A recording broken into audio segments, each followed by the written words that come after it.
အားလုံးပဲမင်္ဂလာပါခင်ဗျာကျွန်တော် Adobe page လေးကနေပြီးကြိုဆိုပါရစေဒီနေ့ကျွန်တော်သင်ပေးမယ့်အကြောင်းအရာကဒီကျွန်တော်တို့ Photoshop မှာပေါ့နော် manipulation လုပ်တဲ့ပုံတွေရှိရပေါ့နော် manipulation ဆိုတာဘာလဲဆိုတော့ဒီ manipulate ဆိုတဲ့စကားလုံးကနေလာတာအဲ့ manipulate ဆိုတာဒီ Photoshop မှာပုံတွေကိုကျွမ်းကျင်စွာကိုင်နိုင်နေပေါ့နော်ဒီပုံတွေကိုချဲလဲပြီးတော့ဒါဘယ်လိုမျိုး artwork ပေါ့နော် creativity thinking နေနဲ့ဘယ်လိုမျိုးအလန်းစားပုံတွေအပြင်real life မှာပေါ့နော်မဖြစ်နိုင်တဲ့ပုံတွေကိုကျွန်တော်တို့ဒီစိတ်ကူးစိတ်တန်းရှိသူတွေပေါ့နော်ဘယ်လိုမျိုးဖန်တီးလို့ရလဲဆိုတဲ့ပုံတွေကိုဒါ manipulation ပုံတွေလို့ခေါ်ပါတယ်ပေါ့နော်ဒီ Photoshop မှာအဲ့တော့ဟုတ်ပြီကျွန်တော်အဲ့ manipulation ပုံတွေကိုကျွန်တော်ပြီးကြရင်ပြမယ်ဒီနေ့သင်ပေးမယ့်အကြောင်းကဒီ manipulation လုပ်တဲ့အချိန်မှာပေါ့နော်ကျွန်တော်တို့ဒီပုံတွေကို composition ချတဲ့အချိန်မှာရုပ်တိရှိအောင်လုပ်ပေးတဲ့ slider bar လေးတွေကိုကျွန်တော်တို့အဲ့ slider bar လေးအကြောင်းနဲ့ပတ်သက်ပြီးတော့ကျွန်တော်ဒီနေ့ဒါရှင်းပြသွားမယ်ဒါဆိုလို့ရှိရင်ကျွန်တော်တို့လူချင်းမင်းတို့ bro လည်းဒါဒီနေ့သင်ခန်းစာကိုကြည့်ပြီးတော့ဒါဒီ slider bar လေးတွေကိုရုပ်တိရှိရှိနဲ့ဖန်တီးပြီးတော့ဒီကျွန်တော်ပုံတွေကို composition ချရနေမှာကျွန်တော်အသုံးပြုလို့ရမှာပါဟုတ်ပြီကျွန်တော်အဲ့တော့ပြပြပါပဲကျွန်တော်သွားလိုက်မယ်အဲ့တော့မသွားခင်ကျွန်တော် manipulation ပုံတွေဆိုတာဘာလဲဆိုတာကျွန်တော်အရင်ဆုံးပြမယ်ပေါ့နော်အဲ့တော့ okay ကျွန်တော်ပိတ်လိုက်ပြီပိတ်ပြီးလို့ရှိရင်ကျွန်တော်ဒီဆောင်းကျွန်တော်ရွေးထားတဲ့ပုံတွေမရှိဘူးပေါ့နော်10ပုံမှာကျွန်တော်ဒီပုံဆိုလို့ရှိရင်ဒါကျွန်တော်လုပ်ထားတဲ့ပုံမဟုတ်ဘူးကျွန်တော်ယူသုံးကျွန်တော်ကြိုက်လို့တင်ထားတဲ့ပုံပေါ့နော်နိုင်ငံခြား photographer ပေါ့နော်အဲဒီ Photoshop တမတယောက်လုပ်ထားတဲ့ပုံဒီပုံမှာကျွန်တော်ပြန်ရှင်းပြရင်ဒါမြန်ပဲကျွန်တော်သွားမယ်ပေါ့နော်ရှင်းပြလို့ရှိရင်ဒီသူနောက်ခံဒီ type ပုံစံကြီးရှိရပြီးတော့သူ glass နဲ့ပေါ့နော်ဖုန်းကိုဒီလိုမျိုးထောင်ရိုက်ထားတဲ့ပုံရှိရပြီးတော့ဒီဖုန်းထဲမှာကျတော့ဒီ background ပုံကဒါတစ်ပုံပြီးတော့စပိန်ပုံကစပိန်စီထားရဲ့လူပုံကတစ်ပုံပေါ့နော်အားလုံးပေါင်းဘယ်နှပုံပါမလဲဆိုတော့3ပုံပါမယ်အဲ့မှာသူဖုန်း screen ကိုသူဖြတ်ထုတ်ပြီးတော့ဒီပုံကိုထည့်ထားတယ်ပြီးမှဒီလူကိုကျွန်တော်တို့ selection လုပ်ပြီးတော့ဒါဒီပုံမှာထည့်ထားတယ်ဒီနေ့သင်မယ့်အကြောင်းကဒီ selection ဒီလူတွေကို selection လုပ်တဲ့ tool လေးတစ်ခုပေါ့နော်အဲ့ဒါကိုသင်ပေးမှာအဲ့တော့ကျွန်တော်ဆက်သွားမယ်ဒီပုံမှာဆိုလို့ရှိရင်လည်းဒါကောင်မလေးဒီစပင်ကိုလှန်ပြီးတော့ရေစက်လေးကြာနေပုံကျွန်တော်အပြင်မှာတစ်ပုံနဲ့ရိုက်ထားတယ်ဒါရေခံထဲမှာပေါ့နော်အဲ့ရေကောင်မှာဒီဖုန်းကိုသူကနောက်ပိုင်းဒီဖုန်းနဲ့ရိုက်တဲ့ပုံတွေကဟိုဖန်တီးတဲ့ပုံတွေကဒါတော်တော်ခက်စားလာတယ်ဘာဖြစ်လို့လဲဆိုတော့ဒီဖုန်းရဲ့ဒီ4000ဒီဟို rectangular marquee tool နဲ့ပဲဖြစ်ဖြစ် select လုပ်ပြီးတော့ကြိုက်တဲ့ selection tool နဲ့ဒါအလွယ်တကူဖယ်ထုတ်ပြီးတော့သူတို့ဒီ creation system ပုံတွေပေါ့နော်ဒီမှာထည့်ထားလိုက်တာပေါ့နော်ဒီပုံဆိုအရန်ဟိုဒါကြွေဖို့ကောင်းတဲ့ပုံလို့ပြောလို့ရတယ်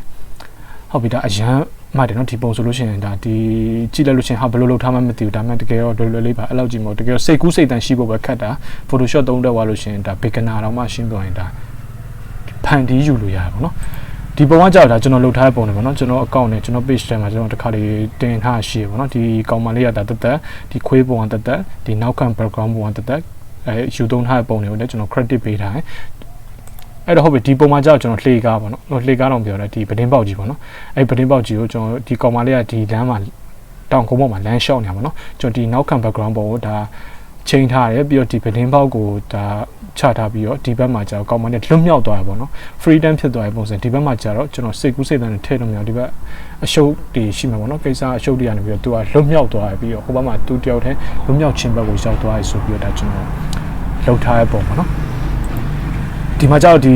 my hobby နဲ့ကျွန်တော်လှုပ်ထားတဲ့ပုံတွေပေါ့နော်ဒီကူထဲမှာကျွန်တော်နောက်ခံ background မျိုးတွေနဲ့ချိန်ထားတယ်ဒီကူကတက်နောက်ခံ background ပုံကတက်ဒီကူကတက်ပေါ့နော်ပြီးရင်ဒီ3ပုံကိုကျွန်တော်ယူထားတယ်ပြီးတော့ composition တွေဒါချထားပါတော့ဒီပုံတွေကိုကျွန်တော် manipulation ပုံတွေလို့ခေါ်ပါတယ်ဒီပုံတွေနဲ့ဒါဒီလိုပါမယ်ဒီပုံတွေနဲ့ဒီလိုပဲဒီပုံမှာကြောက်ကျွန်တော်ငှက်တွေထည့်ထားတယ်ပြီးတော့နောက်ကဆိုင်ကယ်တန်တွေကားတန်တွေပါလို့ရှိရင်ဒါကျွန်တော်ဂျိုးပြီးတော့တကယ်ကိုတောင်းပန်ပါတယ်ကျွန်တော်ဗီဒီယိုလုပ်ဖို့လည်းလောက်ကလည်းလုပ်ချင်နေရာထိုင်ခင်းကလည်းအဆင်မပြေဖြစ်တဲ့အခါကျတော့ဒီနေရာထိုင်ခင်းတွေကကျွန်တော်ပို့အခုအဆင်ပြေဆုံးမို့လို့ပေါ့နော်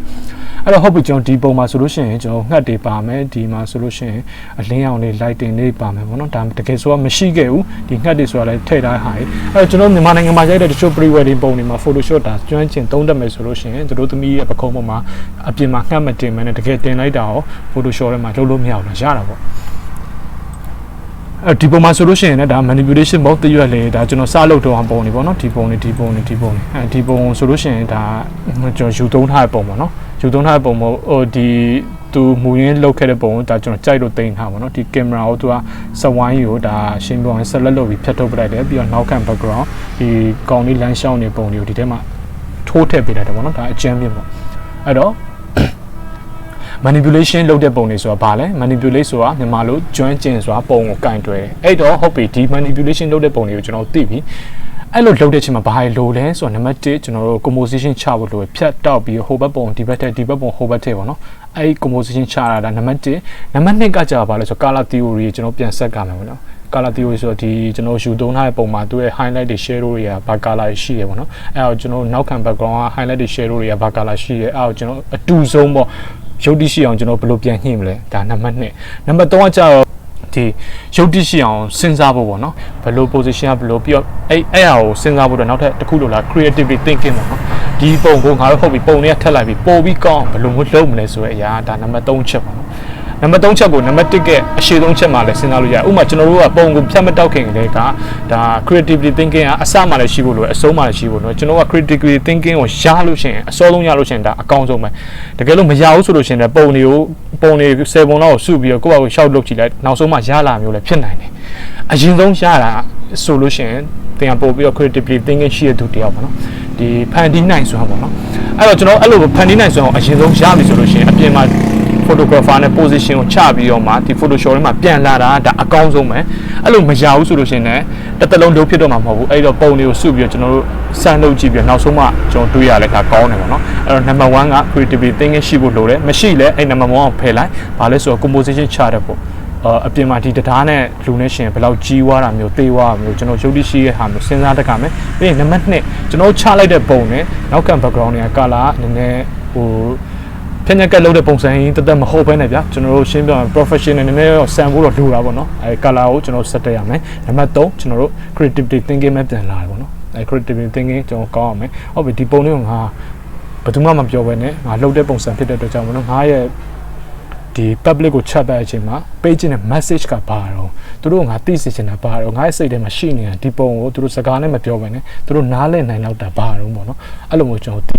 အဲ့တော့ဟုတ်ပြီကျွန်တော်ဒီပထမဆုံးချက် composition ချရနေရမှာ manipulation လုပ်တဲ့ပုံတွေကို composition ချရနေရမှာပထမဆုံးဖြတ်ညက်ကလုပ်ဖို့အတွက်ကျွန်တော် do တချို့ကိုဒါသုံးရတယ်အဲ့ဒီထက်ကကျွန်တော်အလွယ်ဆုံး do တစ်ခုကိုဒီနေ့သင်ပေးပါမယ်နော်ဒီခေါင်းစဉ်သင်တဲ့ခေါင်းစဉ်ရဲ့ရွေးချက်ကဒါပဲအဲ့တော့နောက်ကဟာကြီးကျွန်တော်အကုန်သိသွားပြီကျွန်တော်ဆွမ်းနာရှင်းပြခဲ့ပြီးပါကဲအဲ့တော့ဟုတ်ပြီကျွန်တော်စလိုက်မယ်ဒီမှာဆိုလို့ရှိရင်ကျွန်တော်ဘယ်ဘက်မှာဆိုလို့ရှိရင်ဒီမှာ2 panel ပဲရှိရပေါ့နော်အဲ့မှာကျွန်တော်ဒီမှာဆို brush tool ဒီမှာဆို spot healing brush tool ကျွန်တော်ရှိရအဲ့မှာကျွန်တော်ရှိရတဲ့ကဒီဘယ်ဘက်ကဒီ2 bar တွေကကျွန်တော်၄ခွက်မြောက်ဖြစ်တဲ့ quick selection tool ကိုကျွန်တော်ယူလိုက်မယ်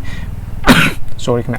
quick selection tool ကိုကျွန်တော်ယူပြီးတဲ့အချိန်မှာဒီ pan တွေကိုကျွန်တော်တို့ဖြတ်မယ်ပေါ့နော်ဖြတ်မယ်ဆိုတော့ဘာမှလုပ်စရာမလို quick selection tool ကို right click ထောက်ပြီးတော့ယူပြီးတော့ကျွန်တော်တို့ဒီမှာ pan တွေကိုကျွန်တော်အကြမ်းမြင့်မဲ့ကျွန်တော်ချစ်ကြည့်လိုက်ပါနော်ဒီမှာရှင်းပြရင်ဒီဒေါင်နားလေးမှာဆိုရင်မိုးရစ်ဇက်လေးရှိရဲအိမ်နားလေးပါကျွန်တော်ပါခြင်းနဲ့ထပ်နှိပ်လိုက်ဟုတ်ပြီကျွန်တော်နည်းတော့လက်ဝင်ကြည့်အောင်ပေါ့နော် try ကြည့်အောင်ဒီမှာဆိုလို့ရှိရင်ကျွန်တော်ပိုနေတဲ့အသားရရှိပေါ့နော်အဲ့ပိုနေတဲ့အသားတွေကိုကျွန်တော်တို့ကဖယ်ထုတ်ပြီးခြင်းနဲ့ short ခြင်းနဲ့ဆိုလို့ရှိရင်ကျွန်တော် order ကိုနှိပ် order ကိုဒါ window မှာပေါ့နော် window မှာဆိုတော့ကျွန်တော် order ကိုနှိပ်ပြီးလို့ရှိရင်ကျွန်တော်တို့ဒီမှာဆိုလို့ရှိရင်ကျွန်တော်ပြည့်စုံသွားပြီဗျာဒါရှင်းပြ select လုပ်ဖို့လွယ်တယ်ဘာဖြစ်လို့သူကဘယ်လို select လုပ်လဲဆိုတော့ဒီနောက်ခံ background က color နဲ့ကျွန်တော် select လုပ်တဲ့ color နဲ့ဂျားတွေကခြားနာချက်ကိုယူပြီးတော့ဒီ quick selection tool ကဒါအလုပ်လုပ်တယ်ပေါ့နော်အဲ့တော့ဟုတ်ပြီကျွန်တော် quick selection tool ကိုကျွန်တော်ယူသွားပြီးဆိုတော့ကျွန်တော်ဒီမှာဘာလုပ်မလဲဆိုတော့ select mask ဆိုတာရှိတယ်ပေါ့နော်အပေါ်မှာselect mask တွေကိုကျွန်တော်နှိပ်လိုက်တကယ်လို့ select mask လေးဆိုတာမရှိဘူးဆိုလို့ရှိရင်လည်းကျွန်တော် window ကိုတွားဒီပုံမှာ window ပေါ့နော် window ကိုတွားပြီးလို့ရှိရင်ဒီမှာ property ဆိုတာရှိတယ်ပေါ့နော်အဲ့ property တွေကိုတွားလို့ရှိရင်တော့ဒါပေမဲ့ဒီမှာကျွန်တော် mask အုပ်ထားဖို့လိုတယ်အဲ့လိုတွားလို့ရှိရင်ဒီမှာ mask အုပ်ပြီးတော့မှ window ကိုတွားဒီမှာ property ကိုတွားပြီးမှဒီ box လေးကြာလာ mask ကိုတော့ကျွန်တော်ဒီမှာအဖြူ wine လေးနဲ့ select လုပ်ထားဖို့လိုတယ်ဒီမှာမဟုတ်ဒီမှာပေါ့နော်အဲ့ကြမှာကျွန်တော်ဒီလိုပုံစံလေးပေါ်လာမှာအဲ့ကြမှာကျွန်တော် select mask တွေကိုကျွန်တော်နောက်တစ်ဆင့်ဝင်နေပေါ့နော်အဲ့ကျွန်တော်ဒီပုံစံတိုင်းမသွားလိုက်မှာနော်သွားလိုက်လို့ရှိရင် select mask လေးကိုနှိပ်ပြီးလို့ရှိရင်ကျွန်တော်ဒီပုံစံ view လေးရရှာတယ်ပေါ့အဲ့တော့သူက mask ရဲ့သဘောတရားဘာလဲဆိုတော့ကျွန်တော်ဝင်ခဲ့တဲ့ select mask ရဲ့သဘောတရားဘာလဲဆိုတော့ mask ဆိုတာကြောင့်ကျွန်တော် share video မှာပြောခဲ့တယ်အဖြူအောင်ကပြတယ်အမဲအောင်က hide လုပ်ထားတယ်အဲ့တော့အဖြူအောင်ကဒီမှာပြတယ်ဆိုတော့ဒီမှာအဖြူအောင်ကြီးအဲ့ဖြူအောင်ဘာလဲဆိုတော့ကျွန်တော်တို့ဒါ select လုပ်ခဲ့တဲ့အပိုင်းကိုပြတာအဲ့တော့ကျွန်တော် view mode မှာကျွန်တော်ဒီပေါ် view mode မှာကျွန်တော်အမျိုးမျိုးကြည့်လို့ရပါဘောနော် onion skin ဆိုပြီးတော့သူဟို transparency နဲ့ကြီးရဟာလေးရှိရကျွန်တော်တို့မျက်စိကိုအားတာစေပြီးတော့ဘယ်ဟာကျွန်တော်တို့ပါခဲ့တဲ့အပိုင်းတွေတော့ကျွန်တော်တို့ပါခဲ့တဲ့အပိုင်းတွေကတကယ်တော့ကျွန်တော်တို့ select လုပ်တဲ့အချိန်မှာတကယ်တော့ပါခဲ့ရတာနော်အဲ့ဒါကိုကျွန်တော်ဒီမှာ view မှုတွေနဲ့ကျွန်တော်အားတာရင်အားတာလို့ကိုမျက်စိနဲ့အ အဆင်ပြေမဲ့ဟာကိုကျွန်တော်ရွေးလို့ရတယ်ဒီမှာကျွန်တော် black and white ပဲတွားနေမှာပေါ့နော်ဒါပုံရဲ့အခြေအနေပေါ်လဲမူတည်သေးရပေါ့နော်တယောက်နဲ့တယောက်ပုံကမတူနိုင်ဘူးအဲ့တော့ကျွန်တော်ဒီနေ့ပြောပြမှကြာဒီမှာရှိ global refinement ဆိုတဲ့ဒီ slider bar လေးပေါ့နော်အဲ့ slider bar လေးကဘာလဲဆိုတော့ကျွန်တော်ဒီပုံကိုဖြန့်ညက်ကလုပ်တဲ့အချိန်မှာရုပ်တရှိအောင်တခြားပုံကိုပြောင်းပေးတဲ့အချိန်မှာကျွန်တော်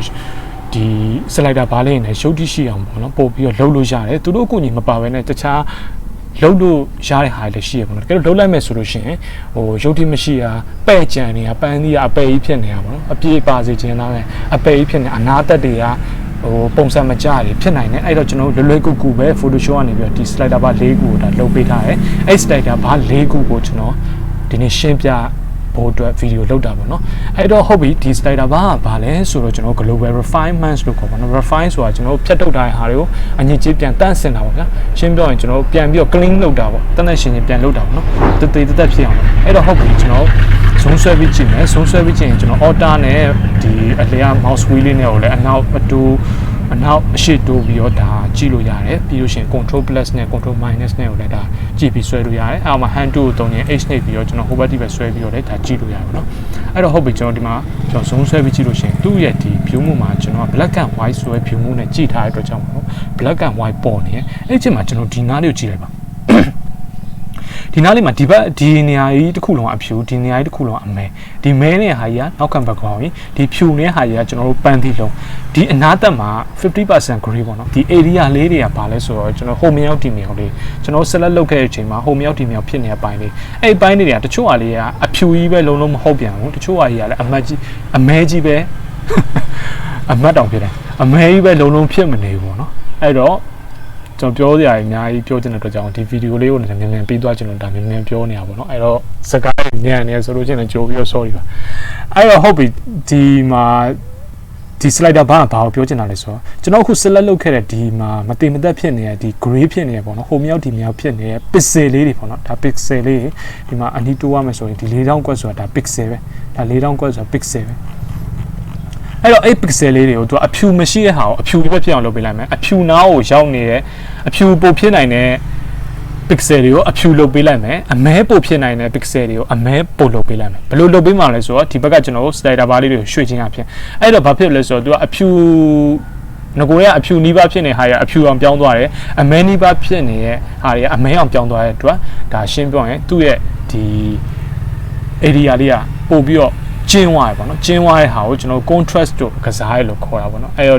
ကျွန်တော်ပုံနေ sharpness ပေါ့နော်ပုံပြီးတော့ကြည်ရဲတို့ဘာလို့ညာလို့ဆိုတော့ Photoshop ကပြောင်းပေးနိုင်တဲ့အတိုင်းအတာတစ်ခုပဲရှိရဲအဲ့တော့ဈေးကြီးရဲ့ကင်မရာတွေကလည်းအလကားရှိနေတာမဟုတ်ပါဘူးဒီကျွန်တော်တို့ပုံမကောင်းတဲ့ဟာကြီးကို Photoshop ထဲမှာ resolution အကောင်းစားကြီးနဲ့ပြင်လို့ရတယ်ဆိုတာမဟုတ်ဘူးမချက်တည်းရဲ့ချက်သားကိုပဲကျွန်တော်တို့မျိုးစုံမချက်တည်းရဲ့အသီးရွက်မချက်တည်းရဲ့မကြော်တည်းရဲ့ကြုတ်အစင်းကိုပဲကျွန်တော်တို့မျိုးစုံချက်စားကြော်စားလို့ပဲရလိမ့်မယ်ကျွန်တော်တို့မလုပ်ရတည်းရဲ့ပစ္စည်းတစ်ခုကိုကျွန်တော်မျိုးစုံလုပ်ခွင့်ရှိလိမ့်မယ်အဲ့လိုမျိုးလုပ်ပြီးသားပုံအဟောင်းကြီးကိုပေါ့နော်ကျွန်တော်တို့ဒီ resolution အကြီးနဲ့ရဖို့ဆိုတာမဖြစ်နိုင်တော့အဲ့လိုမျိုးဒါ Photoshop ထဲမှာလုပ်ခွင့်ရှိမယ်ဆိုလို့ရှိရင်ဒါရှင်းပြဈေးကြီးရဲ့ကင်မရာကိုကျွန်တော်ဘာလို့ဝယ်ပြီးတော့မဟုတ်ကွန်ပျူတာကောင်းကောင်းတစ်လုံးဝယ်ပြီးတော့ပဲ Photoshop ကိုပဲကျွန်တော်ကျွမ်းကျင်သုံးတောင်ပဲလုပ်မှာမဟုတ်ပြီလားအဲ့လိုမျိုးစောနာကresolution ကောင်းကောင်းနဲ့ dynamic range ကောင်းကောင်းနဲ့ရိုက်လို့ရတဲ့ပုံတွေကိုဒါ raw photo တွေလို့ခေါ်ပါလေပုံချမ်းကြီးပေါ့နော်အဲ့တော့ကျွန်တော်လိုချင်တယ်လို့ပြန်ပြီးတော့ဆယ်မယ်ပြန်ပြီးတော့ကျွန်တော်တို့ color grading ပြန်လုပ်လို့ရပါဘောနော်အဲ့တော့ဟုတ်ပြီ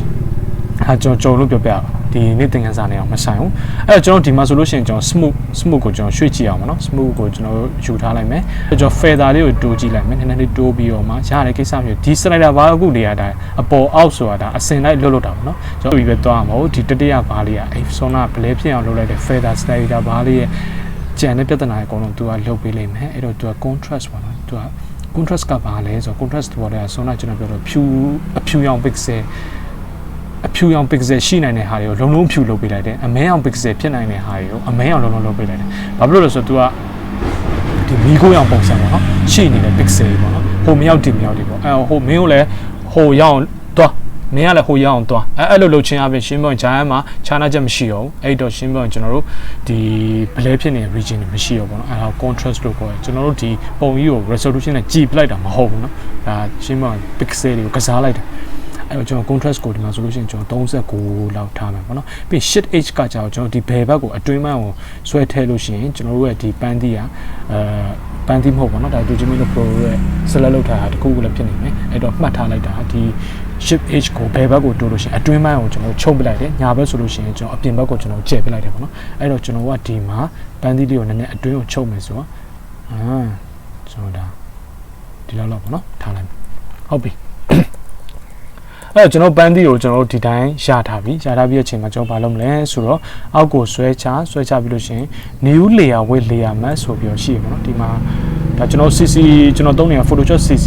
2018ပေါ့နော်အဲ့ဒါကိုကျွန်တော်သုံးနေရအဲ့တော့ဒီမှာဆိုလို့ရှိရင် output to ကကျတော့ဒီနေရာမှာ box လေးတွေပေါ့နော်အများကြီးရွှေ့လို့ရတယ် new layer with layer mask ကိုကျွန်တော်ရွှေ့ပြီးတော့ okay နှိပ်လိုက်မယ်အဲ့တော့ဟုတ်ပြီကျွန်တော်တို့ဒီ select လုပ်ထားတဲ့ဟာရပြီပေါ့နော်အဲ့တော့ကျွန်တော်အချမ်းမထပ်ပြမှာကကျွန်တော်တို့ဒီ select လုပ်ထားတဲ့ပန်းသီးလို့မတွေးပဲနဲ့လူချင်းမင်းတို့ဘရိုတို့ပြောင်းကျင်တဲ့ပုံပေါ့နော်ပန်းသီးလည်းဖြစ်နေမယ်တခြားလူပုံစောနာကျွန်တော်ပြခဲ့ကောင်မလေးပုံမှာဖုံးမှာထည့်ရအောင်ပါလို့ဖြစ်နေလိမ့်မယ်ဒီ quick selection tool နဲ့ကျွန်တော်အကုန်ဆော်လို့ရတယ်တကယ်လို့မှနောက်ပိုင်း professional သွားမှာအတိအကျဖြစ်ချင်တယ်ဆိုမှဒီမှာကျွန်တော်ပန်တူးတွေကိုဒါရှင်းပြရင်သုံးလို့ရတယ်ပေါ့နော်ဒါပန်တူးနဲ့ select လုပ်တာတော့အကောင်းဆုံးပဲ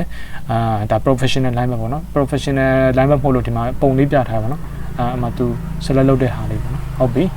အဲ့တော့ကျွန်တော် quick selection tool နဲ့ကျွန်တော်အကုန်ဆော်လို့ရတယ်အဲ့တော့နောက်တစ်ခုကကျွန်တော်တို့ဒီပုံကိုကျွန်တော်တို့ control C နဲ့ copy ကူးပြီးရင်ဒုတိယပုံမှာ control V နဲ့ကျွန်တော်တို့ထောက်လိုက်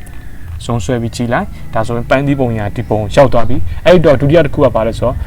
ပထမတစ်ခုမှာပဲကျွန်တော်ပြောခဲ့တဲ့ composition နည်းပညာဟိုဘာသာရပ်ထဲမှာပဲအချက်ထဲမှာပဲဒီပုံကျွန်တော်ရုပ်တိရှိတာမရှိတာဆိုတော့စဉ်းစားဖို့လိုတယ်တော့ကျွန်တော်ပြောခဲ့တယ်ဟုတ်တယ်ဒါကျွန်တော် creativity တွေကိုပထမဆုံးထားပြီးတော့စဉ်းစားပြီးတော့ရှင်းပြနေပုံမဟုတ်ဘူးเนาะကျွန်တော် first composition ကျွန်တော်ဖြတ်ထုတ်မယ်ထည့်မယ်ပြီးတော့ရုပ်တိရှိအောင်စဉ်းစားမယ် color theory ကိုလည်းကျွန်တော်မရှင်းပြဘူးဒီပုံကတကယ်ဟို artwork ဆန်ဆန်ပေါ့နော်ဒီ creativity thinking ကောင်းကောင်းနဲ့နောက်ဆုံးမှာပထမဆုံးမှာကြိုးပြီးစဉ်းစားထားတဲ့ပုံတွေလည်းမဟုတ်ဘူးနောက်ဆုံးမှာလည်းစဉ်းစားမှာမဟုတ်ဘူးကျွန်တော်ဒီအောင် select လုပ်တဲ့ဟာကိုပဲရှင်းပြမှာအဲ့တော့ကျွန်တော်ဒီ control T ကိုကျွန်တော်နှိပ်လိုက်နှိပ်ပြီးလို့ရှိရင်ကျွန်တော်အချိုးအစားကြဒီ zoom ကိုဟိုဒီ site ကိုပေါ့နော်အကျုံးချဲလုပ်ဖို့အတွက်ကျွန်တော်မှတ်ထားလိုက်ပါ shift နဲ့ alt နဲ့ကိုဒါနှိပ်ပြီးတော့ဒါတိုးလိုက်ပါနော်အဲ့တော့ကျွန်တော်ဒီပန်းသီးကကျွန်တော်စဉ်းစားကြည့်ပါအပြင်မှာဘယ်လောက်သေးမလဲကြီးမလဲဆိုတာဒါကိုယ့်ဘာကိုစဉ်းစားကြည့်ပါနော်ဟုတ်ပြီဒါပဲကျွန်တော်ဒီနေ့သင်ပေးမယ့်ဟာဒီလောက်ပါနော်အဲ့တော့ဟုတ်ပြီဒီနေ့ဖို့ကဒီလောက်ပါပဲကျွန်တော် Facebook ကနေပြီးတော့ဒီ video file ကိုတင်ပေးထားမယ်ကျွန်တော် like and share နဲ့ support လုပ်ပေးပါပေါ့နော်ကြည့်ပြီးတော့တခုရသွားပြီဆိုလို့ရှိရင်ပေါ့နော်အဲ့တော့သင်ချင်တဲ့ဟာတွေတော့ comment မှာမှန်လို့ရပါတယ်ကျွန်တော်လည်းအချိန်မရှိတဲ့အခါကျတော့ဖြစ်တဲ့အချိန်လေးရနေပြီးတော့ဒါသင်ပေးတာပြီးတော့ YouTube မှာဟိုလဲ channel ရှိတယ် YouTube ရဲ့ဒီ channel link ကိုလည်းကျွန်တော် Facebook ကမှာ download link ချပေးထားမယ်download link မဟုတ်ဘူးကျွန်တော် YouTube link ချပေးထားမယ်အဲ့ YouTube link ထဲမှာတွားပြီး subscribe လုပ်ထားပါဘာဖြစ်လို့ဆိုတော့ YouTube link ထဲမှာဒီကျင့်ဖို့အတွက်ပုံနေ image တွေလိုအပ်တဲ့ file တွေအကုန်လုံးကိုကျွန်တော်အဲ့ထဲမှာ download link ချပေးထားမယ်တကယ်လို့ဟိုခင်ဗျားတို့ဒီကျင့်နေတဲ့ဟိုဆိုလို့ရှိရင်အလွယ်တကူကျင့်လို့ရအောင်ပေါ့နော်အဲ့တော့ဟုတ်ပြီအားလုံးပဲကျွန်တော်ကျေးဇူးတင်ပါတယ်ဒီနေ့ဟိုအားလုံးပဲအဆင်ပြေနေကောင်းကြပါလိမ့်လို့ဆုတောင်းပေးနေတယ်ဟိုကျွန်တော်အားလုံးနှုတ်ဆက်ပါတယ်ခင်ဗျာ